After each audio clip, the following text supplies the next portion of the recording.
Merrill Memo with Matthew Dickerson from Dubbo Regional Council.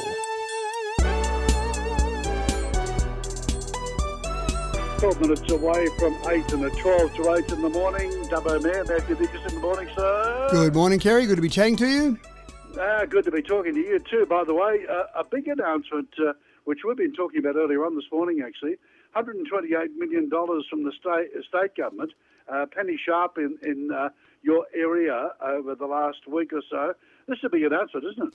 It is a big announcement, and we do talk about the excitement around the renewable energy zone. Of course, Dubbo Regional Council is one of the 3 council areas in the Central West Orana Renewable Energy Zone, and there's money that will be flowing in, and we talk about all the investment, $10 billion, $20 billion, all coming, Kerry, which is all very exciting, and I think it'll be fantastic for our region.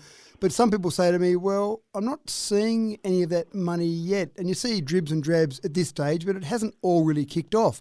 But Penny Sharp came out to Dubbo last Friday. She's the Minister for Climate Change, Minister for Energy, Minister for Environment and Minister for Heritage. So she's got a few little portfolios there, and made the announcement that there's $128 million from the state government for those 3 councils, Midwestern Regional Council, Warrumbungle Shire Council and Dubbo Regional Council. That's over the next 4 years to really kickstart all this money that will flow into this area from the RES. And then as that money tapers off, the proponents that are building the various projects and Energy Co building the transmission lines, some of their money will start to flow in. So this is fantastic for the region. Yeah, very much so.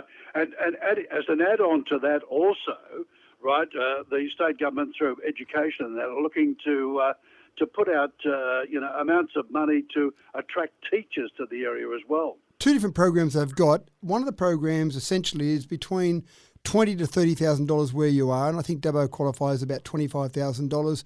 So if you're a teacher in Sydney and you think, gee, I wouldn't mind going out to Dubbo, the Department of Education will pay you $25,000, in addition to your normal wage, of course, as an incentive to move out, and you've got to stay for 1 year. I must admit I'm not convinced about that particular scheme, because I think if you move out for a lump sum payment like that, you might do the year and then move back. I don't know that it'll solve the ongoing problem with teacher shortages across a whole range of places across the state.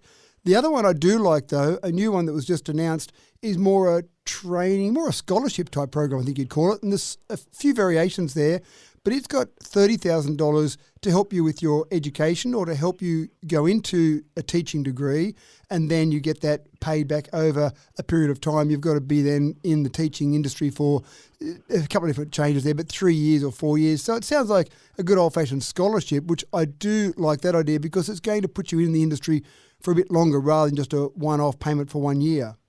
Yeah, longevity is the name of the game with this sort of stuff, isn't it? And I think the other problem, Kerry, is that there is a teacher shortage, and you've probably got to look at what the root cause of that issue is. Throwing $25,000 at someone, getting them to move to somewhere to teach for a year, doesn't sound like it's really solving the problem. And there's a lot more pressure on teachers now, a lot more pressure from parents probably, a lot more compliance within the school. I think it'll be a lot tougher being a teacher now than it would have been back when, say, you and I were at school. Oh, very much so. I know a fair bit about this because I've got a daughter that's a teacher. In the fact that, they've got to be virtually jacks of all trades these days. Yeah, and again, I think there is that pressure from those helicopter parents, and I think you're actually expected to do a bit of parenting yourself when you're a teacher. So the actual part of teaching, maybe that's being lost along the way there. Yeah, very much so. Okay, now, ta-da, I've got a fanfare of trumpets, the Rhino Awards, sir. This is a big event, the 27th Rhino Awards were held. This is the Dubbo Business Chamber Business Awards. It is a fantastic ceremony. Mark Beretta from Sunrise was there as the MC, and this is an award ceremony that's won awards, if you understand what I mean. The Dubbo Business Chamber has actually won awards for how good our Rhino process is. The awards are entered, 97 entries they received this year. They send those entries off to another organisation so that it's completely independent, away from Dubbo altogether, and then those awards come back. 20 were handed out on the night, and Summit Cranes won the Gold Rhino, the big award for the night overall. That's an amazing achievement, by the way, with local businesses, isn't it? It is, and it does show the strength of the businesses. I do love the Rhino Awards. I love the fact that just by entering them, that you actually learn a bit about your business.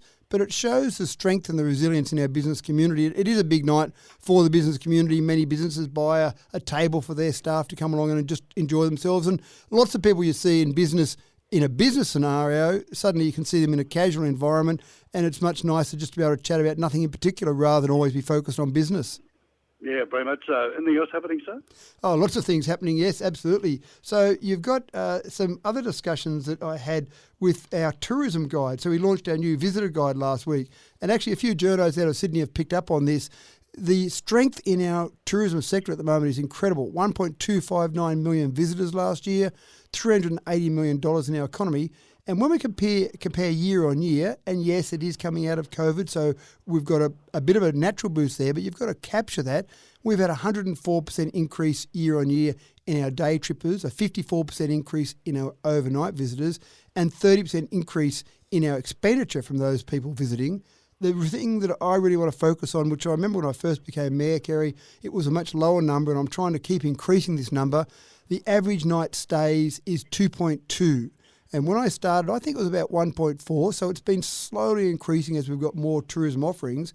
But if we can just keep increasing that 2.2, we've got them here already. So let's see if we can keep them here just that little bit longer. And that is also good for the whole of the Central West, really, because if they go to Dubbo, normally they call into maybe one or two other towns. Well, you're spot on. And the visiting friends and relatives market is our biggest market. So those people typically drive, not fly.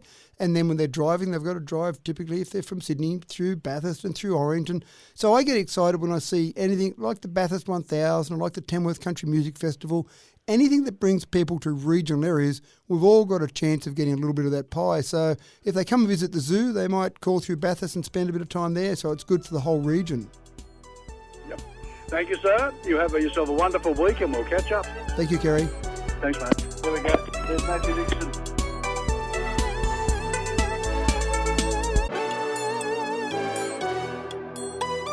Merrill Memo with Matthew Dickerson from Dubbo Regional Council.